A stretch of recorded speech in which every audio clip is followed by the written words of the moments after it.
문학을 공부하는 방송 문학정독이 무수비입니다. 네, 파우스트입니다. 예, 저희는 이상문학상 작품집 2011년 제35회 읽어왔고요. 이제 마지막 세 작품을 이번 시간에 다뤄보겠습니다. 김원수 작가님의 금고의 가치다 라는 작품이에요.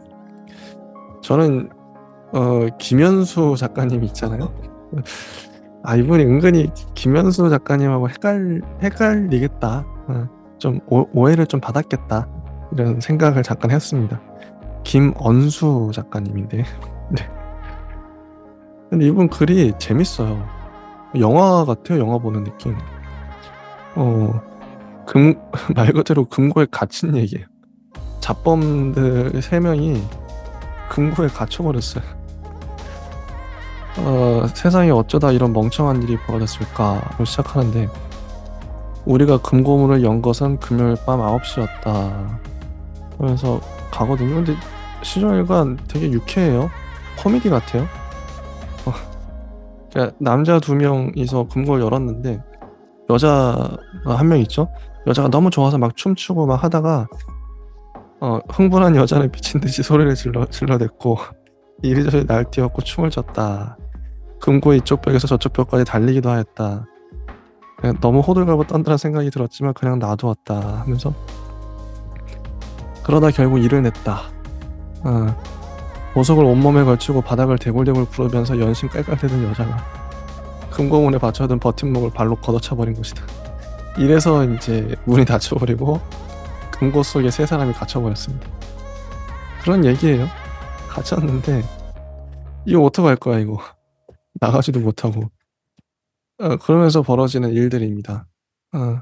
이거 어떡할 거야. 이제 결국 이제 다 월요일이면 경찰 닥치겠죠? 닥치면 이제 여자랑 막 울고 있고 막. 그래서 마지막에 가면 여자가 한 안을 내죠. 어, 자기가 이제 어쩔 수 없이 협박을 받아서 여기 문을 열어줬다고 해라.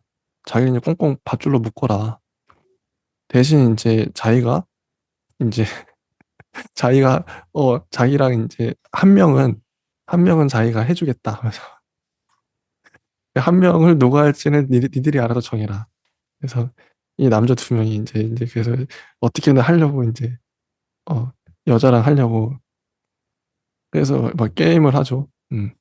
그 그래서 마지막 장면이 그거예요. 그래서 이제 이제 뱀 게임을 하는데 뱀 막 사다리 타고 그러는데 주사위 던지고 마지막에 이제 나도 모르게 내 입에서 간절한 한마디가 튀어나왔다. 제발 육 한 번만 육 하면서 끝나요. 6만 나오면 내가 예. 어쨌든 감옥 갈 건데 한번 하고 가자.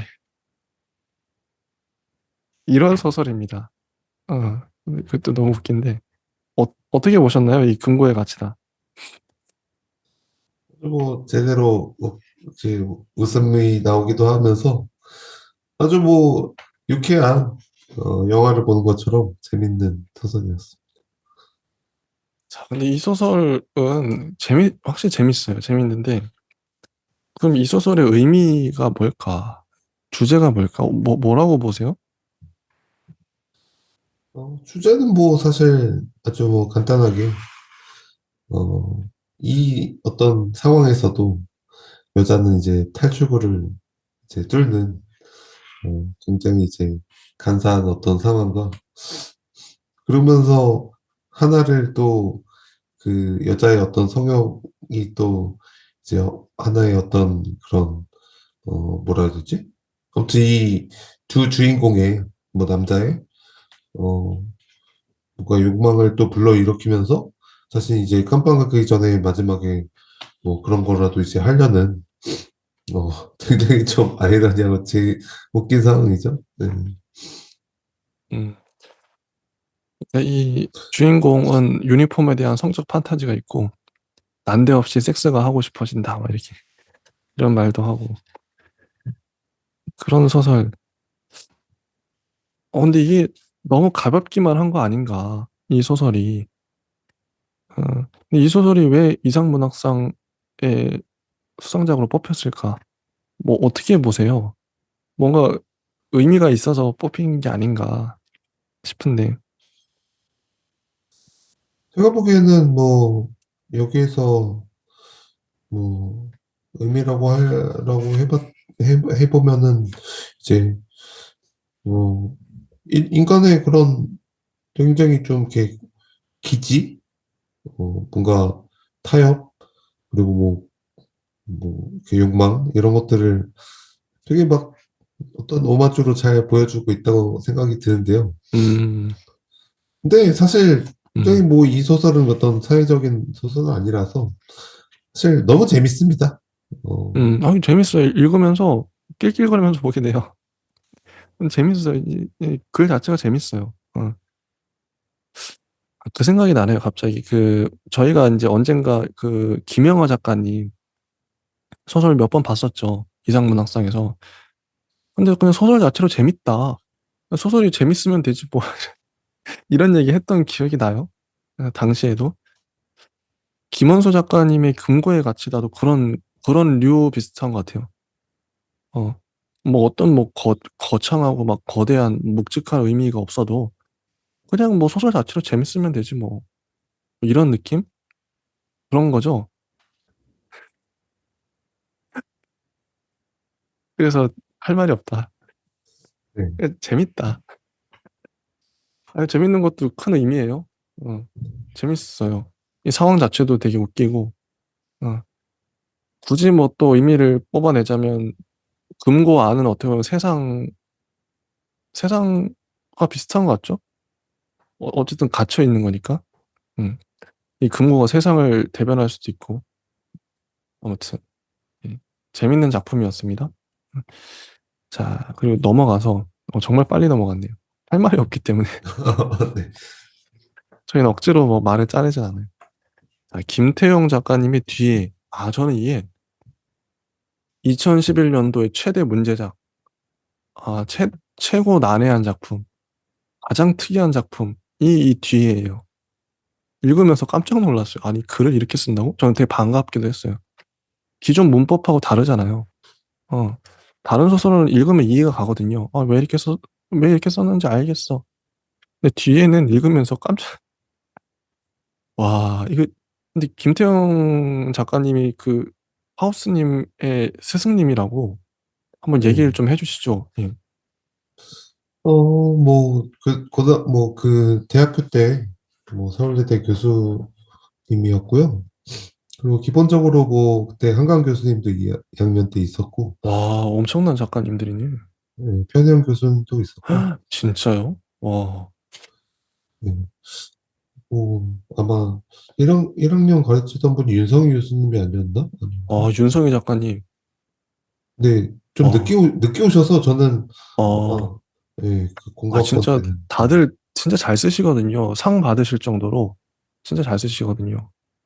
어, 김태용 작가님은 어떻게 가르쳐 주셨나요? 네. 김태형 작가님은 이제, 굉장히 이제 모든 이야기를 듣고, 어, 굉장히 좀 필요한 어떤 얘기를 이제 해주시는데, 특히나 그런 어떤 소설의 어떤, 윤곽이나 어떤 장점이나, 그리고 다양한 어떤 생각거리를 이제 던져주면서, 결국에는, 이거는 이렇게 가는 게 맞지 않을까? 이거는 이 이야기는, 이렇게도 갈 수 있지 않을까? 이렇게 물꼬를, 틀어주면서, 굉장히 좀 그런, 어, 말을 또 많이 아끼시는, 음, 그런 작가님이었어요. 되게 좋은 분이셨네요, 스승으로서. 근데 이게 소설 작법을 가르쳐 주기가 쉽지 않거든요. 어, 우리가 읽으면서도 그냥 느낌으로 아는 건데, 이거를 또 언어화해서 되게 논리적으로, 또 설득력 있게 말하는 게 쉽지 그게 이제 평론가들이 잘하는 거죠. 어. 근데 저는 이 뒤에란 소설 읽으면서 확실히 느꼈던 게 뭐냐면, 장악력이라는 단어, 어, 소설가는 이 이야기에 대한 장악력이 있어야 되거든요. 내가 이 이야기만큼은, 이 소설만큼은 확실하게 장악하고 있어. 어. 어떤 식으로든 내가 이 이야기를 가장 설득력 있게 독자들에게 말할 수 있어. 근데 이 김태용 작가님 지금 이제 그 파우스트님 얘기 들으면서도 어, 저의 그 심증이 확실해지는 게 김태용 작가님은 그런 분 같아요. 그 이야기에 대해서 소설에 대해서 정말 많이 고민하고 뭐 논리적으로도 그렇고요. 뭐 이론적으로도 그렇고 자기가 많이 알기도 하고 아 이번에 이렇게 써볼까? 이건 실험 소설이거든요. 그러니까 실험적인 형식이에요. 보통 작가들이 이렇게 안 쓰잖아요. 근데 이거를 일부러 이렇게 썼잖아요. 되게 이렇게 쓰기도 어려울 것 같은데 기존에 잘 안 쓰는 방식이니까. 음, 김태훈 작가님이 처음 시도한 방식인 거죠. 자기만의 독창적인 형식으로 방식으로 풀어낸 건데 되게 독특해요. 이렇게도 소설을 쓸 수 있구나. 어떤 가능성을 보여주잖아요. 형식 실험인데 형식 실험 소설이라고 생각하는데 이건 장악력이 있기 때문에 가능한 거거든요. 어, 이게 또 결과물이 안 좋을 수도 있잖아요. 다양한 실험을 하다 보면. 결과물도 좋아요. 이렇게 제가 또 알라딘 같은 데서 또 김태용 작가님 그 소개 글을 찾아보니까 이분은 실제 이런 소설을 갖고 실험을 많이 하시는 창의적인 도전을 많이 하시는 분인 것 같아요. 평소에도 이 소설만 그런 게 아니라 대단한 거죠. 실험을 했는데 이게 또 실험이 또 성공적으로 됐어. 평론가들이 보기에도 너무 훌륭해. 이게 되게 대단한 거거든요. 아무도 안 하는 시도를. 보통 무난하게 쓰기가 쉽거든요, 솔직히. 이런 시도하기 참 어렵고, 우리는 뭐 이상문학상 작품 중에서도 무난한 작품들, 이렇게 형식적으로, 근데 안정적으로 잘 써낸 작품들을 많이 봤잖아요, 그동안. 대부분의 작품이 그렇죠, 솔직히. 형식적인 실험 잘 안 하죠. 못 하죠. 실패할 수도 있고, 너무 힘드니까. 잘 안 하죠. 좀 안정적으로 쓰던 대로 쓰죠, 작가들이 대부분. 근데 김태훈 작가님은 그런 면에서 일단은 이런 형식적인 실험을 하면서 잘 썼다. 이 소설에 그래서 좀 할 얘기가 많을 것 같아요, 저희가. 어, 이거를 좀 설명을 해야 되는데, 그러니까 이게 뒤에는, 뒤에는 스토리가 나옵니다. 이 소설을 잠깐 정리를 하면, 아, 저는 처음 읽을 때 어떤 느낌이었냐면, 여기에는, 보통 이제 소설의 5대 요소 하면, 인물, 사건, 배경, 뭐, 주제, 문체 이렇게 얘기할 수 있을 것 같은데, 인물, 사건, 배경, 주제, 문체, 이렇게 얘기할 수 있겠죠? 없어요. 여기 인물이 누군지 나라고 나오지만 나가 누군지 몰라요. 그러니까 인물 인물이 없는 것 같아. 그리고 사건 사건이 없는 것 같아. 배경도 잠깐 뭐 도시 이렇게 나오는데 없는 것 같아. 사건 배경 뭐 여기에는 분명한 게 뭐냐면 문체가 분명해요. 인물 사건 배경 주제도 잘 모르겠어. 문체 문체는 되게 도드라지죠. 나머지 네 가지 요소를 다 삭제해버린 느낌. 아니면 흐릿하게 만들어버린 느낌. 문체를 제외하고. 뭐 뒤로 가면 물론 이제 사건도 나오고, 캐릭터도 나와요. 인물도 나오는데 상당 부분이 그렇다는 거죠. 이게 뭐야? 일단 읽어드릴게요. 이걸 읽으면은 왜 이런 말을 할 수밖에 없는가가 납득이 바로 되실 거예요. 241쪽에 첫 문장부터 도시가 붕괴될 때 나는 어떤 이야기를 하고 있어야 할까? 내가 떠나온 자연, 내가 떠나온 사람, 시간들, 장소들, 이름들, 문장들, 이야기들, 물음들, 울음들. 나는 더듬거리며 그리고 도시의 문장을 읽는다. 문장들이 이야기로 흡수된다. 문장들을 빨아들이는 이야기가 있다. 이야기의 위장을 허물어뜨리는 문장도 있다. 다시 시작하자. 아무도 나에게 대답을 원하지 않는다. 소가 염원을 먹듯 문장을 쓰고 있다. 문장 뒤에 오는 문장이 있다. 이름 뒤에 오는 이름이 있다. 목소리 뒤에 오는 목소리가 있다. 이야기 뒤에 오는 이야기는 어떤 이야기는 처음으로 돌아가지 않는다. 처음을 모방하면서 끝을 향해 나아갈 뿐이다. 끝을 향할 뿐 끝에 다다르지는 않는다. 이야기의 점진적 이동. 그것만이 이야기 뒤에 오는 이야기다. 나는 물을 씹고 있다. 물은 희고 둥글고 매끄럽다. 달고 맵다. 매일 밤 물을 먹는 게 일이 되었다. 집에 조그만 텃밭이 있다면 물을 키워도 좋을 것이다. 그러나 무언가를 키우는 것에 재주가 없는 나는 무밭을 망칠 것이다. 때로는 홍수와 가뭄으로 나의 노력과 무관하게 무밭이 엉망이 될 것이다. 폐허가 된 모밭을 보며 절망에 빠질 것이며 더 이상 물을 먹지 않게 될 것이다. 나는 자연에 저항하는 인간이 아니다. 그것이 두려움의 본질이다. 물을 잡아 뽑을 때 인간은 어떤 표정을 짓게 되는가? 이런 식으로 나가요. 이게 뭐야? 읽으면서 솔직히 이게 뭐야? 이게 뭐야? 뭔 말을 하는지 잘 모르겠어요. 갑자기 무 얘기가 나오고 뭐 이야기 뒤에 이야기가 계속 소가 여물을 먹든 물을 씹고 있다. 무 같은 문장은 좋다. 무 같은 문장으로 이루어진 이야기가 좋다. 그러나 무 같은 게 뭔지 도통 모르겠다. 어렴풋하게 유추할 수 있지만 문장으로 표현할 수 없다. 무의 특성을 알고 있다고 해도 언어가 사물의 특성을 그대로 노출시킬 수 있는 것은 아니다. 이렇게 말하는 것이 가능할까? 이 이야기는 참 무해요. 이 문장은 어렴풋이 무와 닮았네요. 무거질처럼 언어의 껍데기가 벗겨지고 있어요. 이 글은 무 없는 무밭이로군요. 이야기 없는 문장이 가능할까? 혹은 그 반대라도 그만둘 수 있다면 그만둬야 할까? 밤은 너무나 길다. 달리 물을 씹고 씹을 수밖에. 그러니까 이야기 없는 문장이 가능할까? 이건 작가의 말이라고 생각해요. 이거 쓰고 싶었던 거죠. 김태용 작가님은.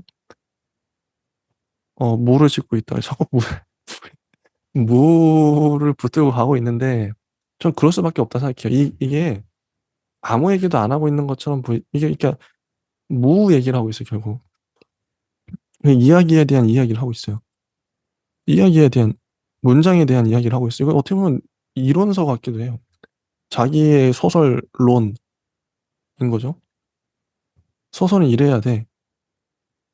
뭐 이런 걸 이제 얘기하면서 문장론 얘기하면서 소설론 얘기하면서 무는 중요한 메타포죠. 되게 중요해요. 여기서는 상징이죠. 이게 되게 상징적인 소설. 되게 좀 그러니까 이거는 머리로 쓴 소설이다. 이게 그런 생각이 들어요. 그러니까 이런 류의 소설이 주로 둘 중에 하나겠죠. 머리로 쓰거나 고도의 이제 논리적인 머리로 쓰거나 아니면 느낌으로 썼던 소설을 우리는 봤어요. 지난 해에 그 배수아 작가님인가? 기억나시죠? 배수아 작가님. 그건 머리로 쓴 게 아니라 느낌으로 쓴 소설. 그렇게 생각하시죠? 느낌으로 쓴 거예요. 감정으로. 진짜 여성들이 이런 소설 많이 쓴다 하셨잖아요. 배수아 작가님. 느낌으로 쓴 거예요. 근데 이거는 김태훈 작가님 남자라 그런지 몰라도 머리로 썼다는 생각이 들어요. 이게 뭔가 자기 안에 어떤 논리가 있어요. 이 치밀한 어떤 이게 저의 해석입니다. 파우스님 이 소설 어떻게 보셨나요? 이게 파우스님 해석이 듣고 싶네요. 저는 뭐 가장 가까운 작가들이라고 한다면 한효주 교수님이나 아, 이렇게 쓰시나요? 예, 아, 황정원 작가나 누구요, 누구? 황정원 아, 황정원 작가님도 작가님도 이런 류로 쓰시나요? 살짝 그 느낌이 나요. 아, 뭔가 하나가 이제 나사가 빠진 듯한 그거 와닿네요, 와닿네. 예, 그런, 나사가 예, 나사가 회전하는 듯한 그런 느낌인데요. 결국에는 사실 이런 뭐 문학들이 그뭐 가장 이제 대표적으로 이제 얘기할 수 있는 철학자가 데리다라고 할 수 있는데 어, 그런 해체 왜 이렇게 쓰는 거죠, 그러면?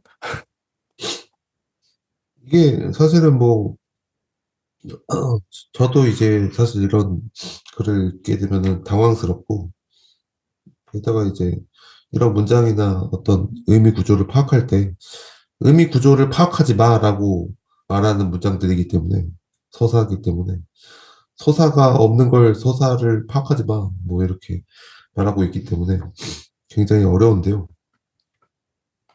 근데 이게 사실은 이렇게 해체를 하다 보면은 결국에는 그런 언어에 대한 인간의 이성에 대한 인간의 뭐 감각에 대한 여러 가지 뭐 공포라든지 관능적인 어떤 느낌이라든지 사물의 특성이라든지 언어의 특성이라든지 이런 것들을 그냥 대놓고 해체시켜버리는 무로 만드는 그런 느낌이. 이게 진짜 우리가 씹어먹는 무기도 한데 그 없을 무자의 그 무 같기도 해요. 그냥 무야 아무것도 아니야 이 얘기 계속 하고 있는 것 같아요. 무 얘기하면서 무를 씹고 있다 이게 그러니까 실제 무를 씹고 있는 거기도 한데 없을 무.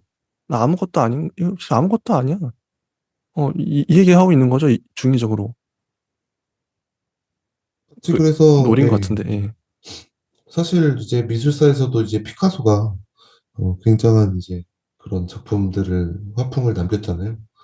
사실 아무리 이제 데리다나 뭐 니체나 혹은 뭐 들레즈가 혹은 지제기 인간의 그런 사고는 전혀 연결되어 있지 않다, 파편적이다 이렇게 선언을 해봤자 저는 그 말 듣고도 사실 잘 감각적으로 와닿지 않거든요. 근데 이 문학을 보면은 그림을 보면은 피카소의 어떤 그림을 보면은 와 이렇게 감각이 파편적이구나. 그리고 이렇게 엮을 수도 있구나.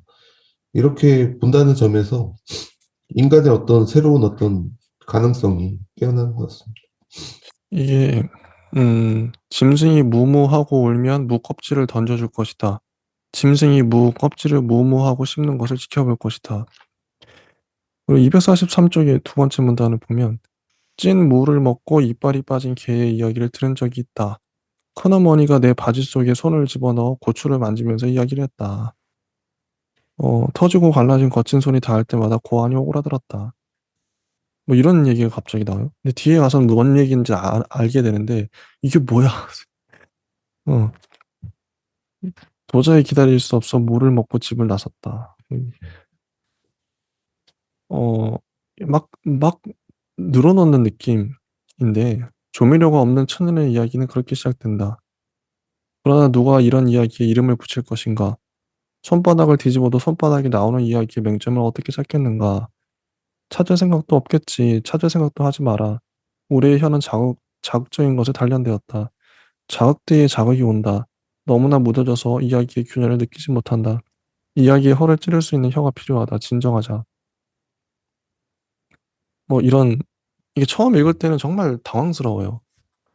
근데 이제 어 지난 시간에도 저희가 제가 말했던 그 배수아 작가님 그분의 글이 참 어렵다는 얘기했었는데 요 김태용 작가님의 글도 참 어려워요. 이거 어떻게 해석할 것인가? 뭐 의미를 부여하자면 한도 끝도 없겠죠. 이 무란 무엇인지, 이 주제는 뭔지. 근데 진짜 더 난해한 건 뭐냐면 245쪽에 가면 어 245쪽 아래쪽 문단부터 나오는 이게 대사 같아요. 근데 앞에는 가로로 있고 뒤에는 대사가 나옵니다. 이거 읽어드릴게요. 전 여기서 난해함이 극한으로 치달았는데 이게 두 사람이 대화하는 건지 아니면 혼자 독백을 하는 건지 잘 모르겠어요. 근데 어떻게 진행되냐면 손에 유리잔을 들고 있다면 일부러 떨어뜨릴 준비를 하며 당신이 여기 무슨 일로? 발을 어디로 감출지 몰라 허둥대며 발없는 밤 짐승이 되어 바닥에 떨어져 깨진 유리잔을 바라보듯 그런 거짓말이 통할 줄 오른쪽 발을 들려다 왼쪽 발을 들어 올리며 이제 겨우 한 걸음을 내딛었다고 생각했는데 손을 들어 올려 가라는 신용을 하며 다시 뒤로 한 걸음 물러서기를 추락하는 자처럼 팔을 허우적대며 한 걸음 뒤면 추락한 자를 조롱하듯 그 바닥에 당신이 머물러야 할 곳, 비굴하게 여기 머물 수 있게 단호하게 당신을 위한 이야기는 없어. 비굴하게 이 빈자리는 누구를 위한? 손가락을 들어 올리며 당신 뒤에 있는 누구? 돌아보지 말아야지 하다가 돌아보며 내 뒤에 있는 것은 나. 돌아보는 자를 비웃으며 이제 당신 뒤에는 당신이 아닌 누가 공색한 변명을 늘어놓듯 도대체 누구를 위한? 단호하게 당신이 아닌 그 누구를 위한 모르는 척하며 그 누구라니? 모르는 것을 모르는 대로 내버려두듯 영원히 머물 수 있는 누구? 뭐 이런 식으로 진행돼요. 지금 읽으면서도 저는 느끼는 게 뭔 말인지 하나도 몰라요. 읽으면서도 몰랐지만 하우스님이 이 파트 이게 뭐라고 생각하세요? 이게 뭘까요? 읽으면 뭔 말인지 모르겠어요, 솔직히. 이게 대사 앞에 뭐 어떤 지시를 하고 이게 뭐 행동이겠죠? 이게 대화를 하고 있는 건지 아니 아니면 혼자 짓거리고 있는 건지 가로 이게 뭔지 모르겠어요. 뭔가 이제 이어지는 것 같긴 한데 이게 뭘까요? 저는 뭐 아주 잘 쓰여진 부조리극이라고 생각이 들고요. 어, 특히나 이제 부조리극의 어떤 여러 가지 모태들은 결국에는 이제 뭐 카프카처럼 남성성, 여성성에 대한 그런 어떤 묘사로 갈 거냐, 아니면은 베게트처럼 주인과 노예, 구원을 기다리는 아주 뭐 그런 사람들, 혹은 뭐 계속 이제 파편처럼 계속 흩날리는 장면들, 뭐 그런 것들을 뭐 대변할 수 있다고 생각이 드는데요. 특히나 뭐 여기에서는 뭐 그런 어떤 자아적인 어떤 부분에서 어, 어떤 독백을 하듯, 그리고 어떤 자신의 어떤 이야기들이 뭐 하나의 어떤 오마주처럼 뭔가 이렇게 희망이 없는, 그리고 어떤 당신이라는 어떤 누구라는 어떤 대상이 없는 듯한, 굉장히 좀 뭐 잘 쓴 부조리극 다른 것 같습니다. 좀 더 설명이 이게 그러니까 이게 부조리한 건가요? 이게 뭘 말하고자 이거 쓴 걸까요? 아마도 이제 부조리극의 어떤 대표적인 그런 형용사는 사실 인간의 뭐 가장 기본은, 사실 제가 개인적으로 생각하기에는 인간은 소통될 수 없다를 기본 전제를 아, 바탕으로 하거든요. 아, 그걸 보여주는 거네. 이게 소통 불가능한 모습을. 예. 그래서 사실 이렇게 욕망의 어떤 편린들이나 파편들이 살짝살짝씩 나오는 가운데서 자기 얘기만 하는 거예요. 자기 얘기는 어, 하는데 사실 네네. 그것도 사실 자기가 무슨 얘기를 하는지 몰라요. 아, 옆에서 또 가르쳐 주는데 그 가르쳐 주는 것도 오해해서 잘못 받아들여. 아, 이런 게 부조리극인데, 아, 여기서는 뭐 그런 부조리극이 잘 쓰여지고 있죠. 진짜 그 노린 거네요. 독자만 이렇게 느끼는 게 아니라 이게 도대체 뭔 말하는 거야? 뭐, 이걸 노린 거네요. 의도적으로. 예. 아, 제대로 읽은 거네, 우리가. 이걸 이해하려는 것 자체가, 어, 잘못되었다. 음, 너무 어렵더라고요. 읽으면서도 이게 뭔지 몰라가지고 참 어려웠어요. 그래서 네. 사실은 여기서 뭔가 그래도 의미를 뭐 도출을 한다고 생각을 하면은, 사실 이제 뭐 처음에 이제 당신이 여기 무슨 일로 하면서 뭐 손에 유리잔을 일부러 떨어뜨릴 준비를 하면서 발을 어디로 감출지 몰라 허둥대며 발 없는 밤 짐승이 되어, 이것도 어떻게 보면 발 없는 밤 짐승이 인간일 수도 있죠. 근데 또 그런 거짓말이 통할 줄 하면서, 아, 인간은 뭐 그렇게 내가 거짓말을 한 거를 너가 통하다니 하면서 뭐 이제 겨우 한 걸음 내딛었다고 생각했는데 다시 뒤로 한 걸음 물러서기, 이거는 뭐 인생을 오마주한 걸 수도 있고, 한 걸음 뒤면 추락, 뭐 그 바닥에 당신이 머물러야 할 곳, 이거는 뭐 인생을 또 오마주일 수도 있고, 여기 머물 수 있게 당신을 위한 이야기는 없어, 이 빈자리는 누굴 위한. 이것도 이제 뭐 이름이라는 어떤 도시라는 어떤 익명성이나 이제 혹은 어떤 소외되는 감각, 그런 것들에 오마주일 수도 있고, 뭐 그러니까 되게 이게 지칭하는 것이 약간 우스워질 정도로, 이게 부조리극은 그냥 그 형식을 받아들이는 것 같아요. 예. 음, 맞네요.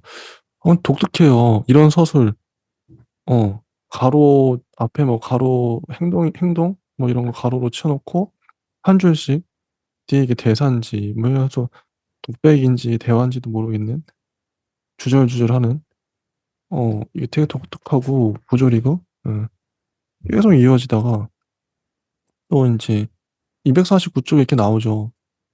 이 대사가 끝나고, 무한의 독백으로 건축된 도시 안에서, 우리의 대화가 이야기의 붕괴를 예고할 수 있을까? 앞에 걸 받는 것 같아요. 이 문장이. 읽기만 하면 사라지는 문장이 있다. 사라지면서 뒤에 오는 문장을 무너뜨리는 문장이 있다. 모든 문장이 이야기의 외곽으로 물러서고 있다. 우리가 감추고 있는 이야기는 끝내 문장으로 떠오르지 않는다. 영원히 가로에 묶이고 만 것인가? 나는 대화법에 익숙한 사람이 아니다. 감정을 숨기고 말하는 법을 모른다. 당신이 부재할 때만 당신은 문장이 되어 이야기의 수면 위로 떠오르게 되어 있다. 사라진 것을 불러내는 것이 이야기의 맹점이다. 이게 이제 앞에 걸 받는 거겠죠? 어떻게 보세요? 그래서 이제 사실 이런 도시 안에서 무한으로 독백으로 건축되어진다는 거는 사실 이 모든 이런 어떤 현대적인 어떤 소설의 소외라는 어떤 주제 의식이기도 하거든요. 사실 도시라는 걸 빠지면 안 돼요. 그래서 여기서 좀 잘 쓰고 있는데 그런 어떤 물음이나 물음도 뭐 할 수 없는 악몽이나 악몽에 대해서도 말할 수 없는 말할 기회가 부족한 기회가 사라진 이런 것들이 사실은 그 예전에 뭐 어떤 뭐 중세 시대나 어떤 뭐 고대 시대를 뭐 사실 이게 뭔가 이렇게 아름답게 그리는 뭐 우리의 어떤 뭔가 또 왜곡이 있는지 몰라도 그리스 시절 뭐 이런 거를 또 이제 같이 이제 도자기에 막 선거해서 직접 민주주의 이런 거를 이제 하는 그런 것들을 이제 원하는지는 잘 모르겠는데요. 저도 뭐 그 시절로 이제 뭐 돌아가는 거는 좀 뭐 에바인 것 같긴 한데 근데 항상 뭐 철학자들은 그런 것들에 대한 어떤 환상이 있어요. 직접 민주주의. 약간 한 50명, 한 40명, 50명 이렇게 직접 이제 민주주의하는. 근데 이제 그렇게 될 수는 없죠. 이제 현대사회에서. 그러고는 전혀 이제 국가 경쟁력이 저 반영이 안 되고 결국엔 이제 간접민주주의와 이제 그런 것들로 이제 도시국가로 가는데 결국에는 그 모든 현대 소설은 이런 것들을 당연히 써야 된다고 생각하고. 자, 이게 252쪽이 아랫문단부터 나란 이야기는 이렇게 시작해도 좋다 하면서 서사가 드디어 나와요. 이게 딱 절반 지점이거든요. 241쪽부터 시작해서 261쪽으로 끝나는 소설이에요. 이 소설이 20쪽짜리 소설인데 딱 절반인 252쪽 절반이죠. 절반에 서사가 나와요. 그 이전에는 아까처럼 되게 철학적인 이야기들이 계속 그런 문장들만 이어졌었어요. 어, 그랬는데 여기서 드디어 서사가 나옵니다. 읽어볼게요. 나란 이야기는 이렇게 시작해도 좋다. 고랭지 농법 같은 이야기. 나는 무밭에서 태어났다. 우박이 떨어지는 밤, 무밭에 숨어서 여자는 나를 낳았다. 도시 여자였다. 나의 울음소리는 우박 소리에 묻혀 들리지 않았다. 새벽에 큰어머니가 소피를 보러 나왔을 때 여자는 이미 죽어 있었다. 어떤 이야기는 죽음으로 시작할 수밖에 없다. 여자의 가랑이 사이에 눌려 있는 나의 얼굴은 희고 둥글고 둥글어서 무 같았다. 팔다리도 짧았다. 큰어머니가 한 말이다. 큰어머니가 무밭의 주인이었다. 마른 무청처럼 머리카락이 푸석거렸고 치아가 시커맸다. 전체적으로 무쪽같이 생긴 사람이었다. 무반 옆에 작은 오두막에서 홀로 살고 있었다. 도시 여자는 도시로 다시 돌아가지 못했다. 여자의 시신을 마을에 넘기기 전 큰어머니는 여자의 원피스를 벗겨 옷장에 숨겨두었다. 내가 태어난 날이면 그 옷을 꺼내 만져보곤 도로 감췄다. 입고 싶었지만 옷이 찢어질까 두려웠다. 좀처럼 몸이 작아지지 않았다. 자신의 큰 몸을 저주하듯 물을 뽑아 뒤로 던졌다. 오두막의 지붕이 매년마다 한 뼘씩 주저앉았다. 무밭에서 무 나왔지? 큰어머니는 물을 깎으며 말했다. 나를 무라고 불렀다. 바람에 오두막이 흔들리는 밤이면 큰어머니가 바람든 물을 찔러보듯 나의 엉덩이 사이로 손을 집어넣곤 했다. 밤에 이야기하는 것을 좋아하면 발 없는 짐승으로 태어난다. 이야기는 그렇게 시작됐다. 큰어머니의 이야기 속에서 나의 고추주름이 점점 퍼져갔다. 어느 날 밤 모밭에 나가 달빛 아래에서 수험을 할 때 큰어머니가 뒤에 서 있는 것을 보았다. 둘 다 얼어붙은 무처럼 가만히 서 있었다. 그날 이후 큰어머니는 더 이상 이야기를 하지 않았다. 뭐 여기서 이제 서사가 나왔죠. 드디어. 어 이제 중간쯤에 와서야 이런 스토리를 전개를 시켜요.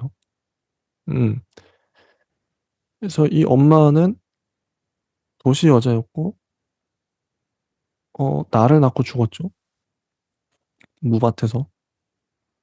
이제 좀 왜 인제 이 화자가 앞에 이렇게 장황하게 무 얘기를 하는지가 좀 이해가 돼요. '충격이 컸구나.' 그리고 큰어머니한테 아마 성적으로 학대를 받은 것 같아요 봤을 때. 어떻게 보세요? 하우스님 이 스토리. 물론 뭐 저도 뭐 예전에 이제 할머니랑 뭐 살았을 때는 뭐 손주 이제 막 꼬치도 만지고 뭐 그런 것들을 다 당했긴 했는데 어 뭐 이제 이렇게 지금 생각하면은 뭐 사실 불쾌하기보다는 그냥 뭐 되게 뭐 정감이 있는 행동이었는데 어 아무튼 뭐 그런 어떤 공포 여기서는 되게 요괴의 얼굴처럼 털이 이제 뽑히는 어떤 입에서 이제 퍼지는 상상처럼 굉장히 이제 공포스럽게 이제 나오고요. 특히나 이제 큰어머니 "너는 나는 너의 큰어머니가 아니다. 너의 작은어머니가 아니다. 무야. 나는 너의 어머니가 아니다." 하면서 여러 가지 그런 어떤 왜곡과 뭐 퇴행이나 반복이나 그런 어떤 이제 공포심을 자아내서 자아가 이제 막 황급히 도망을 치고 있는 그런 이미지인데요. 이런 것들이 사실은 이제 인간의 어떤 어떻게 보면 가장 어떻게 뭐 프레이트의 어떤 정신 분석 그런 것들을 보면은 좀 망상이나 뭐 어떤 신의 빗살이 이제 자신을 찌른다 뭐 이런 걸 하기도 하고 한여를 뭐 약간 좀 자신이 이제 막 채찍으로 막 때리거나 뭐 그런 여러 가지 인간의 어떤 다양한 군상들이 그렇게 이게 되게 왜곡되거나 퇴행되거나 점진적으로 이제 막 바뀌는 그런 어떤 공포스러운 어떤 과학적인 어떤 풍경 속에서 그런 그게 또 그거를 직접 이제 그런 어떤 문제를 가지고 있는 사람한테 보여주면은 그게 풀릴 때도 있어요, 사실. 음. 음. 저는 그 전에 젊은 작가상 할 때 그 작품도 되게 독특했었는데 원전 일본 원전 사고 관련해서 쓴 소설인데 한 여자가 골목길을 계속 걸어가는데 남자의 손을 잡고 남자가 엄청 작아지기도 하고 남자가 커지기도 하고 그런 소설이 있었어요. 계속 골목길을 걷는. 근데 원전 관련돼서 아마 기억나실 거예요. 제목은 기억이 안 나는데. 그래서 되게 근데 그 소설을 직접 읽으면서 깨달은 게 '그 화자는 되게 초조해하고 있다. 되게 두려워하고 있다.' 그게 인제 문체로 드러난 거죠. 읽으면서 '아 난 너무 두려워, 두려워.' 이거를 계속 문장을 막 정신없이 쓰거든요. 거의 김사과 작가님 같은 느낌이죠. 김사과 작가님도 본인의 문체를 통해서 되게 극단적인 공포 이런 걸 드러내잖아요.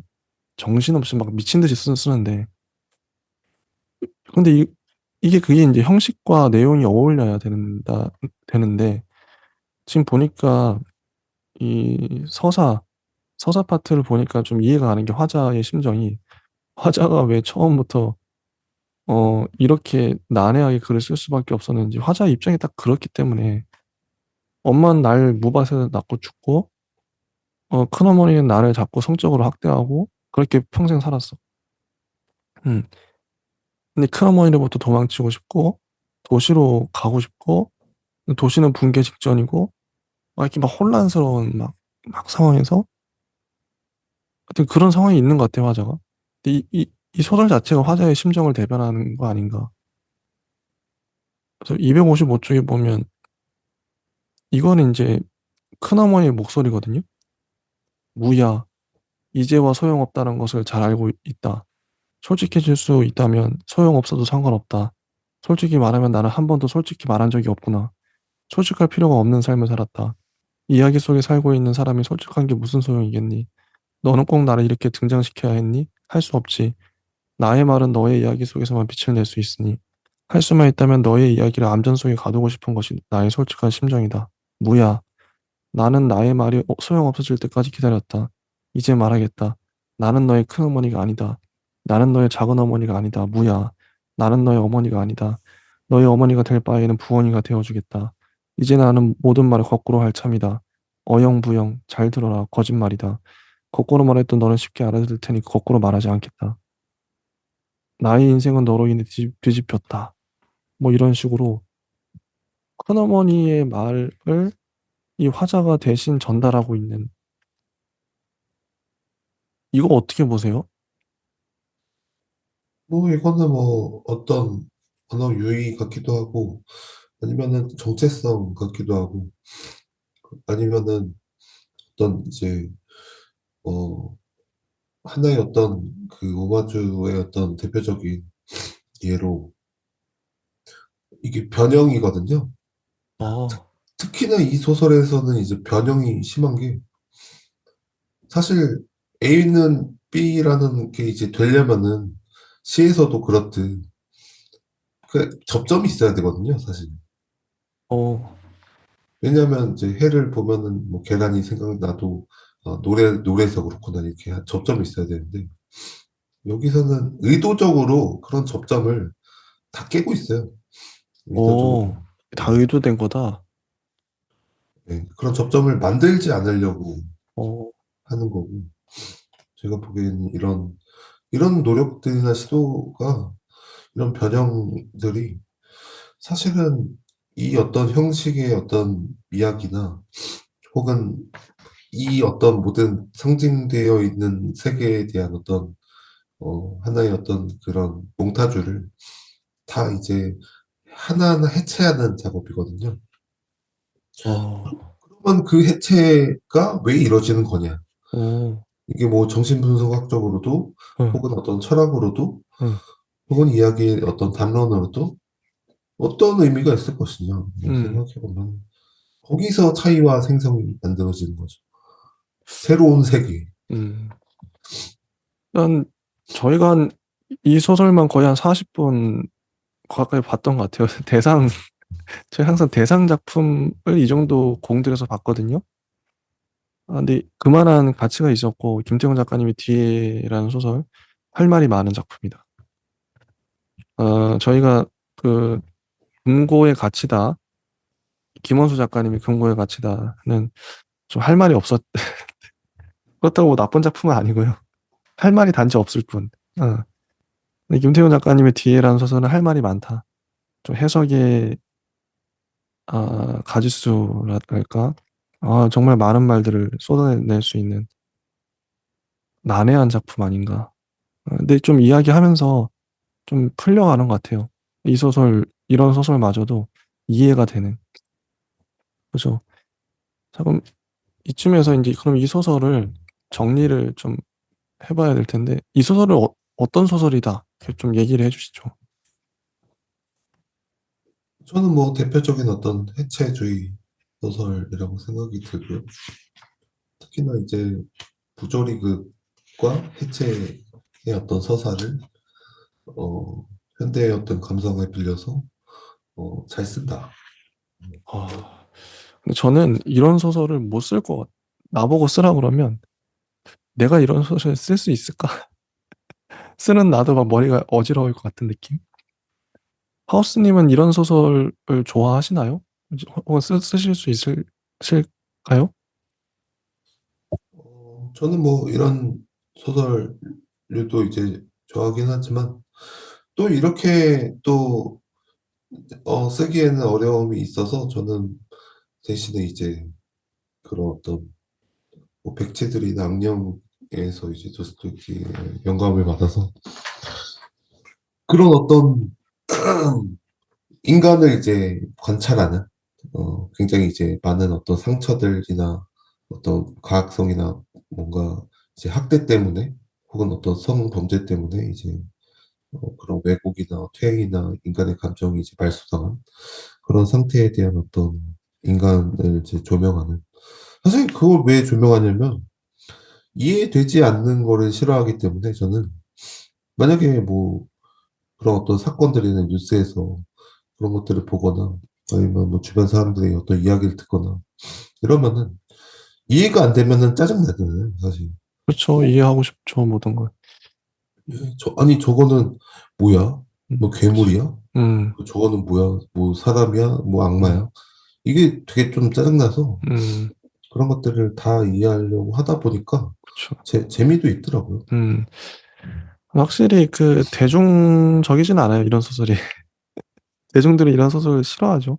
김원수 작가님의 금고의 가치다. 이런 소설은 좋아할 것 같아요, 대중들이. 어, 좋아할 것 같고. 근데 평론가들이 좋아할 만한 김태용 작가님의 뒤에 이런 소설. 아, 너무 좋아하죠, 평론가들. 의미, 넘쳐 막. 해석해야 돼, 막. 어, 너무 좋죠. 음, 어렵다. 해석하는 재미가 있다. 이런 소설이었던 것 같아요. 그래서 거의 마지막 문장을 좀 읽어드리면 261쪽의 마지막 문단. 멈춰도 나아가는 이야기가 있다.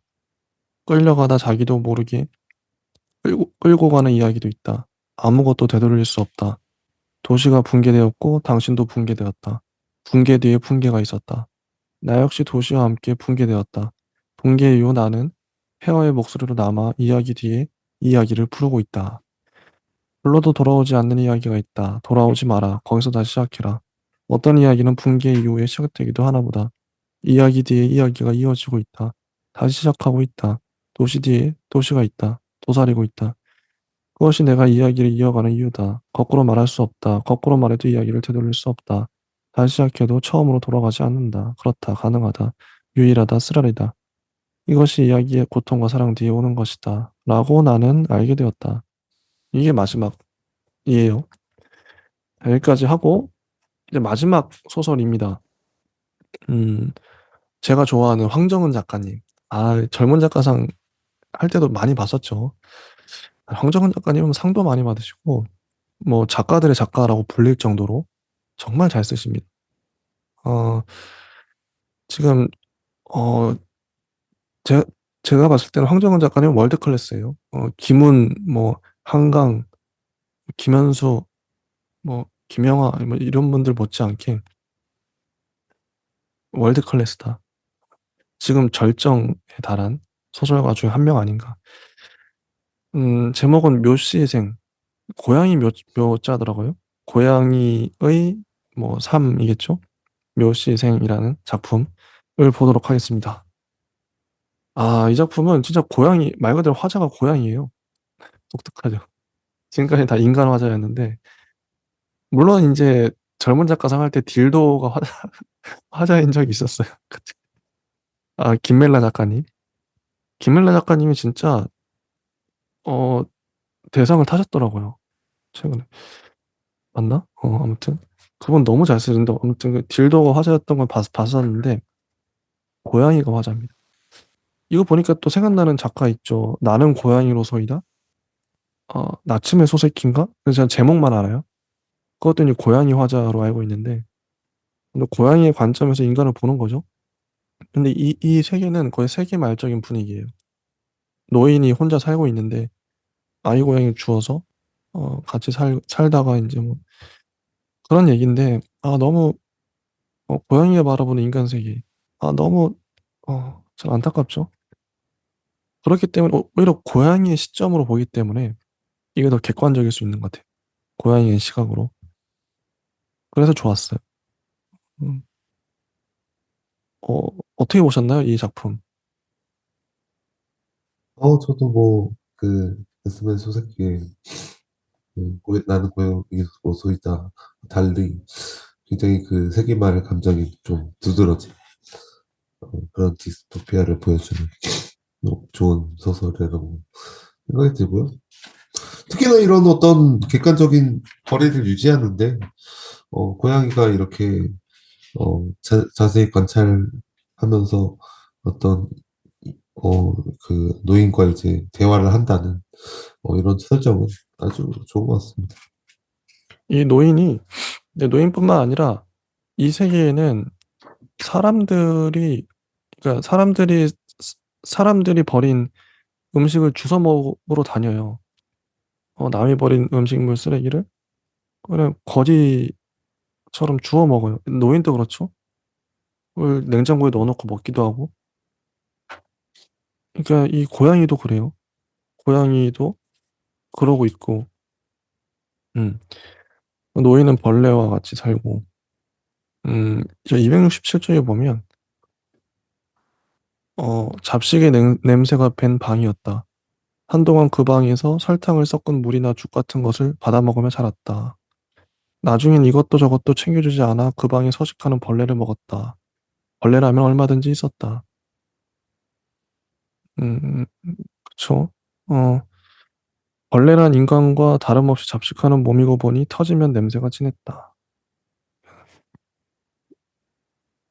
다른 인간들은 그를 두고 곡시라고 불렀다. 저는 이제 황정은 작가님의 문장을 볼 때마다 어떤 느낌이 드냐면, 이분은 문장이 되게 그 자기만의 문체가 있어요, 확실히. 뭔가 이게 읽어보면 뭔가 이렇게 오므린다 그럴까? 이 여운이 남아요, 문장이. 어, 뭔가 여운이 남아요. 잘 쓰시는, 이게 단순히 잘 쓰는 게 아니라, 좀 달라요. 김훈 작가님이나 김혜란 작가님, 잘 쓰시죠? 잘 쓰시는데, 또 달라요. 느낌이 달라요. 황정은 작가님 문장은 묘하게 여운이 남는 문장이랄까? 특히 대사 같은 것들. 보면은, 어, 나쁜 냄새가 나는 바람이 분다. 이제 끝이다. 끝이었으면 좋겠다. 다섯 번 다 살아났으니 여섯 번째 살아나지 않으리란 보장이 없다. 이런 생각은 하고 싶지 않은 걸. 하고 싶지도 않은 생각을 하며 죽어가고 있는 고양이란 볼썽사납다. 인간적이다. 더러워졌다고 빈정 들어도 할 말이 없는 것이다. 나쁜 냄새가 나는 바람이 불었다. 어, 그래서 뭐 이런 고양이에 대한 묘사들, 노인에 대한 묘사, 음, 가 있죠. 어, 이것저것 유독한 것을 듬뿍 먹고 자랐다. 벌레를 먹거나 쥐를 먹거나 새를 먹거나 인간이 먹다 남기거나 먹고 뱉은 것을 먹었다. 그 부근에 벌레나 쥐나 새나 어차피 유독한 것을 먹고 자란 유독한 몸들이라서 그런 것을 먹고 자란 이 몸도 덩달아 유독했다. 다른 몸에게 먹혀도 그 몸에 보탬이랄 것이 없는 몸이었다. 몸이고 보니 외롭거나 배고파 서러우면 와웅와웅 울었다. 때로 탁 트인 곳에서 여럿이 모여 울었다. 인간 중엔 나와 내 동족을 두고 친척 없는 몸들이라 쓸데없이 번성한다고 불평하는 자도 있었으나 모르는 말씀, 인간이야말로 우리의 훌륭한 천적이었다. 무엇보다도 이 몸 다섯 차례의 죽음 가운데 던져지거나 머리에 무언가를 맞거나 되게 걷어차이는 등 적어도 세 차례의 죽음의 직접적인 원인이 인간이었던 점을 생각해보면 고양이에게 천적이 없다는 불평이란 자신들의 기질과 저기를 과소평가하는 우스운 이야기일 뿐이다. 먹을 것을 두고 인간과 고양이가 경쟁하는 일도 있었다. 뭐 이런 식으로 문장이 진행되죠. 272쪽에 제가 별표를 쳤는데 이거 한번 읽어드릴게요. 곡시 노인은 정오가 조금 지난 무렵에 반찬 그릇과 젓가락을 챙겨서 방을 나섰다. 깨끗한 옷차림에 머리를 단정하게 빗고 산책이라도 하는 듯한 모습으로 상가를 한 바퀴 돌면서 사람들이 먹고 내놓은 음식을 모았다. 기름이나 국물이 묻어 얼룩덜룩한 종이를 들추고 식판을 살펴보고 젓가락을 사용해서 남은 음식을 그릇에 가지런히 담았다. 뚜껑이 달린 깊은 그릇도 따로 챙겨서 국물을 모았다. 그렇게 모은 반찬을 냉장고에 두고 먹었다. 바닥이나 계단이나 어쨌거나 사람들의 발 높이에 놓인 접시에서 음식을 건져 먹고 사는 이 노인을 두고 상인들은 불가사의한, 자기에게도 그런 인생이 가능하다고 말하기가 불가능한, 성가시게 하거나 해를 끼치는 것이 없는데도 불쾌한, 이유를 모르기에 불쾌해서 더 불쾌한, 불쾌 자체라고 수군거렸다. 네 발로 걸어다니는 짐승들과 경쟁하듯 맨손으로 남은 것을 먹어치우는 인간도 있는 마당에 곡신노인의 수집이랄까? 음식을 처리하는 모습은 차라리 격이 있어서 음식을 먹고 내놓는 사람들도 대놓고 뭐라 하지는 못했다.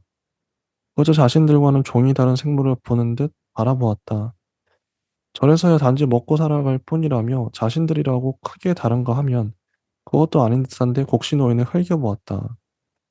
저는 이 부분이 좋았던 게, 어, 노인이 이런, 이 정도까지 이제 음식을 주워 먹고 사는 이런 캐릭터 묘사도 좋았고, 중간에 이 문장이 있죠. 어, 성가시게 하거나 해를 끼치는 것이 없는데도 불쾌한, 이유를 모르기에 불쾌해서 더 불쾌한, 불쾌 자체라고 수군거렸다. 이 문장도 참 좋았어요. 음. 하우스님은 어떠셨나요? 저도 이제 그런 어떤 불쾌에 대한 어떤 감각이나 그리고 문장들, 반복되는 문장들, 그리고 그 인간을 이제 관찰하면서 내가 이제 뭐 이제는 끝이다. 끝이었으면 좋겠다. 그러면서 이제 어떤 고양이 이제 9개지 목숨이 있다는 그런 뭔가 그 사실은 이제 뭐 그냥 열린 어떤 상징에다가 이제 근데 되게 특이한 지점은 황정호 작가는 그런 네. 거를 되게 잘 쓰는 것 같아요. 어, 반복적인 것들도 중요하고 좋지만 어, 미오미오 울고 싸락싸락 내리고 그리고 뭐 하얗고 이제 손을 오므렸다가 폈다가 캑 토하고 이런 것들이 뭐 사실 뭐 이렇게 흔하게 이제 그냥 딱 동화처럼 이제 잘못 쓰면은 동화처럼 느껴지거든요. 이게 그쵸, 싸락싸락한 게. 그쵸. 응, 그리고 이제 뭔가 유아틱하고. 응, 근데 황정은 작가는 그런 거가 전혀 그렇지 않고 하나하나 이미지가 정말 이렇게 연상될 정도로 아주 맞아요. 응. 청각적인 이미지를 잘 쓰고. 아, 맞아요, 맞아요, 맞아요. 273쪽에도 제가 읽어드릴게요. 이건 아까 방금은 노인 묘사인데, 이건 고양이, 이제, 보면, 몸이고 보니 외로우면 울었고, 배고프면 먹었다. 18놈의 고양이, 저놈의 고양이, 저런 고양이 개새끼들. 하며 많은 인간들이 이 몸을 적으로 삼았다. 먹고 살기도 고단한데 고양이마저 성가시게 한다면 한참 공명하고 있는 내 조그만 두개골에 뜨거운 물을 뿌리거나 인간들이 먹고 버린 음식을 뒤지는 입을 막대로 후려쳤다. 심심풀이나 놀이가 아니고 단지 먹을 것을 구하려는 진지한 노력 중에 입을 막고 보면 원한을 품지 않을 수 없었다. 인간도 고양이 못지않게 우는 경우가 다반사인데다 이계에서 가장 시끄러운 생물이 인간이란 점까지 생각해보면 억울의 땅을 칠 노릇인 것이다. 도무지 이 몸이란 짐승 역시 먹고 사는 것을 제일로 여기는 처지. 먹고 사는 일로 따지자면 어느 짐승이 먹고 사는 일이 가장 중요한지는 누구도 간단히 말할 수는 없는데도 자기들만 살아갈 가치가 있다는 듯 아무데나 눈을 흘기는 인간들이 승하는 세계란 단지 시끄럽고 거칠 뿐이니 완파되는 편이 좋을 것이다. 응, 이런 거죠. 고양이 입장에서 봤을 때. 음, 음, 그래서 뭐 그런 어떤 이 고양이 입장에서 또 본 이런 인간의 어떤 굉장히 좀 폭력적이고 그리고 이런 절망 같은 이제 서사를 또 잘 쓰는데요. 그런 어떤 울림들이 사실 그런 어떤 싸락싸락 이제 내리는 어떤 풍경들이 굉장히 하나로 이제 압축이 되거든요. 되게 공허해요, 되게 읽어보면. 공허하다. 굉장히 그 인간의 어떤 절망의 어떤 공허한 느낌을 하나로 되게 잘 쓴다. 어, 그런 생각입니다. 278쪽에 제가 또 별표친 문장을 한번 읽어볼게요. 이름도 없이 살아가니 좋으냐? 이름이 없으니 너는 뭐라는 짐승이냐? 이름을 붙여줄까? 몸은 어떠냐? 몸, 돌이킬 수 없도록 몸이라. 이봐라 몸. 그러고 보니 너 참 볼품없구나. 보잘것없는 몸이로구나. 보잘것없기로는 나도 뒤처지지 않는다. 말하자면 보잘것없는 인생이었다. 보잘것없는 것을 먹고 보잘것없이 살아왔다. 돈도 없고 배경도 없고 박차고 나갈 패기도 없이 말이다. 내일 죽어도 안타까울 것이 없으나 아들이 하나 있다. 어딘가에 살아있을 것이다. 살아있다면 아비와는 다르게 패기 넘치게 살아있을 것이다. 그놈은 더 좋은 것을 먹을 것이다. 내가 먹어보지도 못한 것들을 먹을 것이다. 아비 곁에는 도저히 수가 없다며 떠나가는 자식에게 매달려보지도 못하는 인생이란 야 참으로 보잘것없는 것이었다. 라면서 곰곰 음식을 씹었다. 그런데 너 그걸 아냐? 하고 노인은 말했다. 그놈이 아비하고는 다르게 살아보겠다고 그토록 박차고 나왔건만 실은 보잘것없이 살아가고 있을 것이다. 아들의 인생이라도 별 수 없을 것이다. 그놈도 나와 똑같이 보잘것없을 것이다. 라고 말하고 노인이 웃었다. 음식을 담은 볼이 볼록하게 도드라졌다. 흐흐 웃으며 먹느라고 목이 메었는지 반찬 그릇을 쥐고 국물을 마셨다.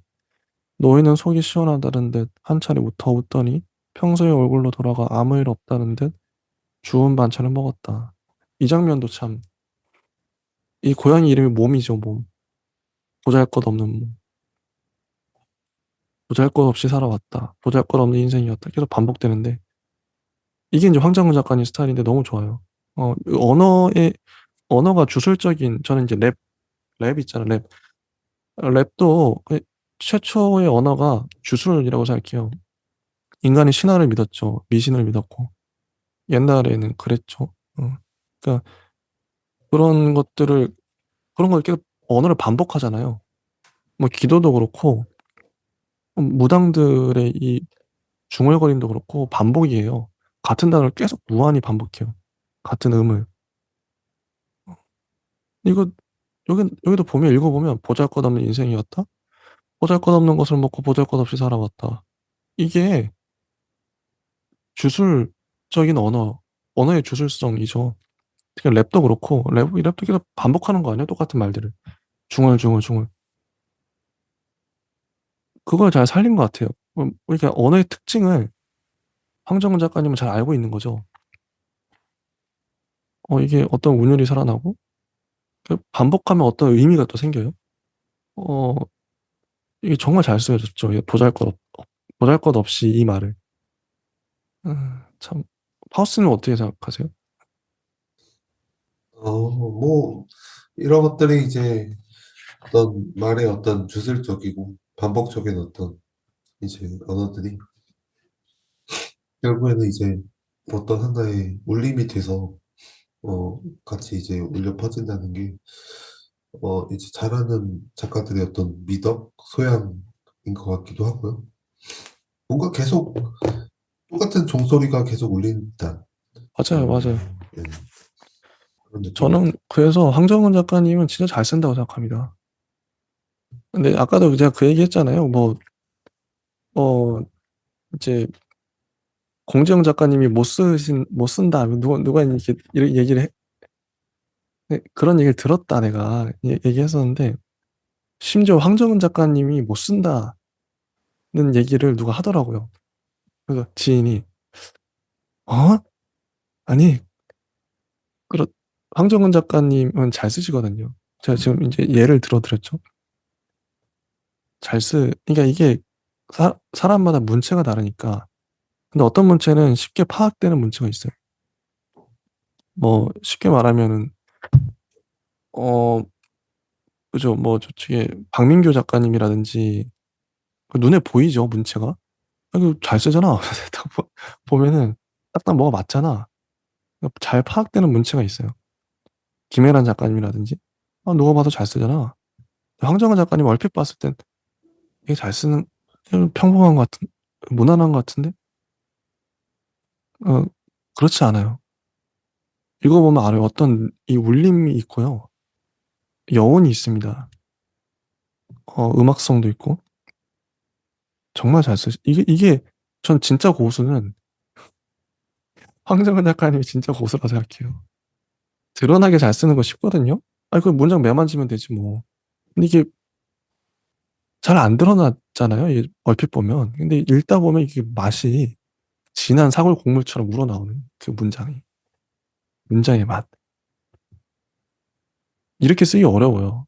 이 의도한 건지 안 한지 모르겠어요, 솔직히. 근데 몸에 익은 거겠죠? 이건 온전히 체화된 문장. 나는 계속 그냥 별 생각 없이 썼는데, 이게 또, 뭐, 이렇게 되네? 왜 이럴 것 같아, 제 생각엔. 의도, 그죠?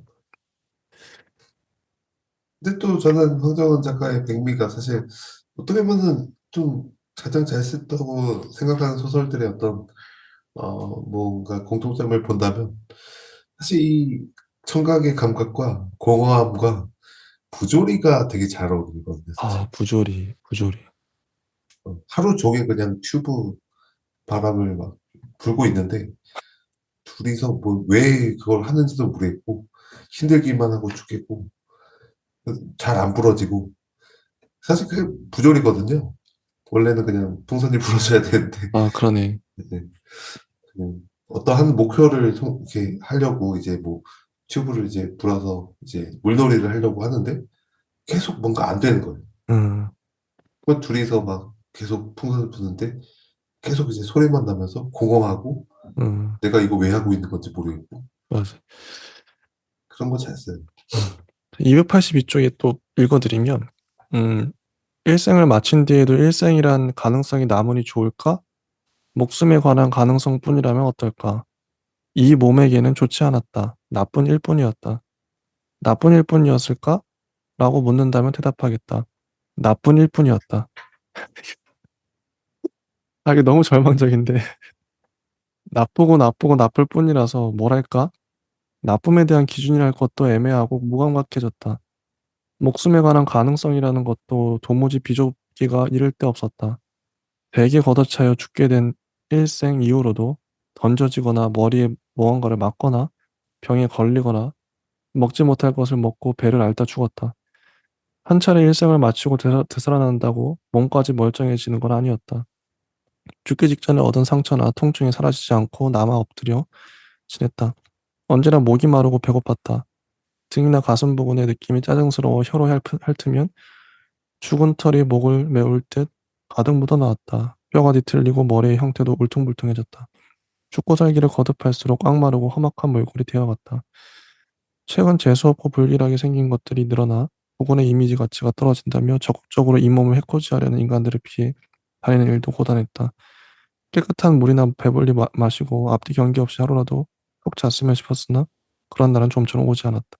이게 고양이의 삶, 묘시생이라는 거죠. 길고양이들의 삶. 정말 절망적이에요.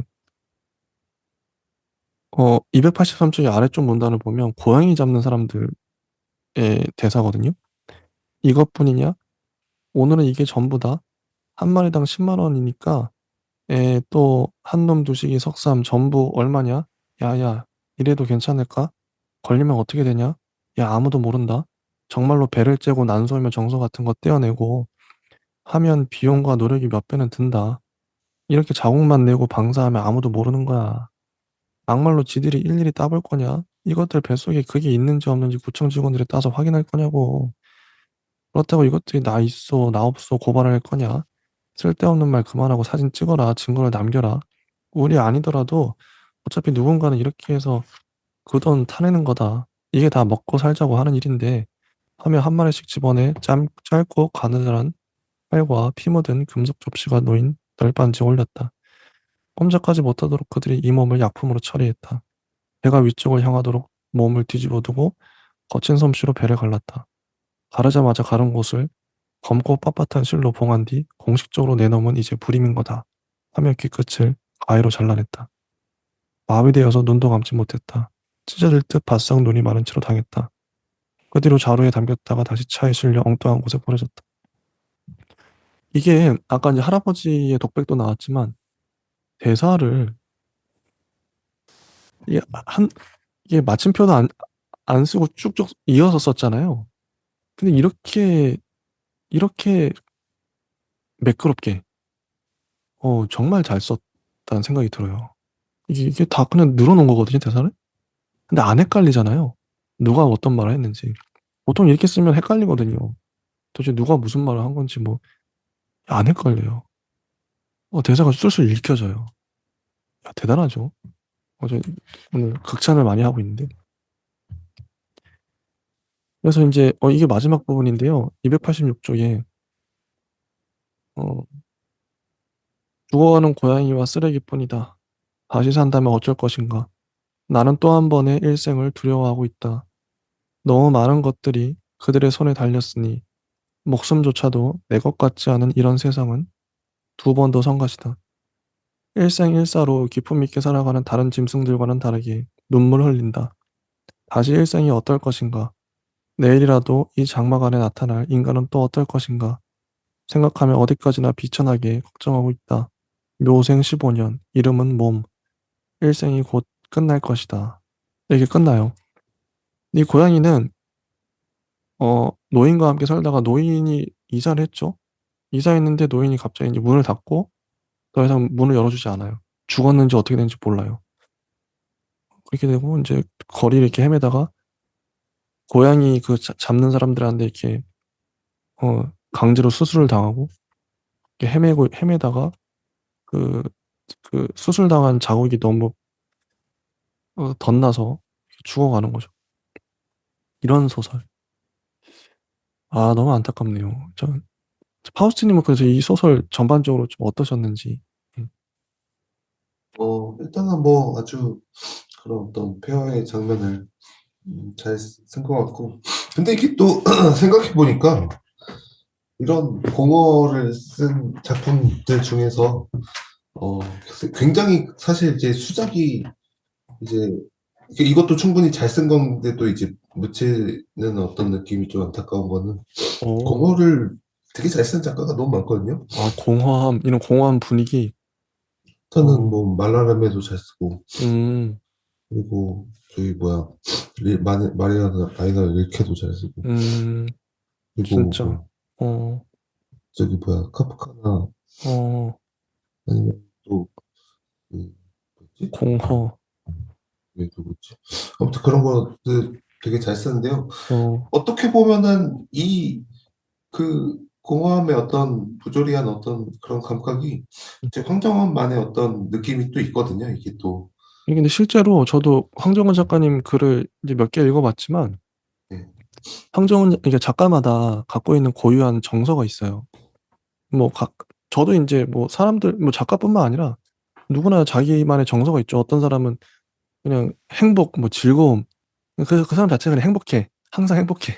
이런 사람 있잖아요. 그냥 즐거워 그냥. 뭐 항상. 어떤 사람은 항상 우울해. 뭔지 모르게 기질이 그냥 우울해. 이게 기질이거든요. 타고난 어떤 성격. 황정은 작가님은 지금 말씀해 주신 것처럼 어떤 공허함, 어떤 어떤 분노도 있고 우울도 있고 이게 부정적인 감정들이죠 어떻게 보면. 근데 그게 작가한테 좋죠. 그런 감정을 갖고 있는 게. 어, 정말 좋은 건데 긍정보다는 그냥 막연한 긍정보다는 의미 있는 부정, 세상에 대한 분노일 수도 있고 화일 수도 있고 그런 게 있어요. 황정은 작가님 분명히. 저는 이제 황정은 작가님의 삶을 좀 전해 들었는데 정말 우울한 삶을 사셨던 것 같아요. 근데 그게 저는 이제 그 감수성이라고 보고 감수성이 예민한 사람들은 정말 극도로 감수성이 발달한 사람들은 작은 거에도 상처받고 되게 부조리한 거 하나에도 되게 화를 내고 그러잖아요. 그럼 뭐 예수님도 그랬고 공전 뭐 성인들이 다 그랬죠. 작가는 감수성이 예민한 사람이어야 한다 생각하는데 감수성이 묻으면 안 되죠. 누구보다 예민한 사람이 작가여야 한다 생각하는데 그런 면에서 황정은 작가님은 정말 예민한 사람 아닌가. 그래서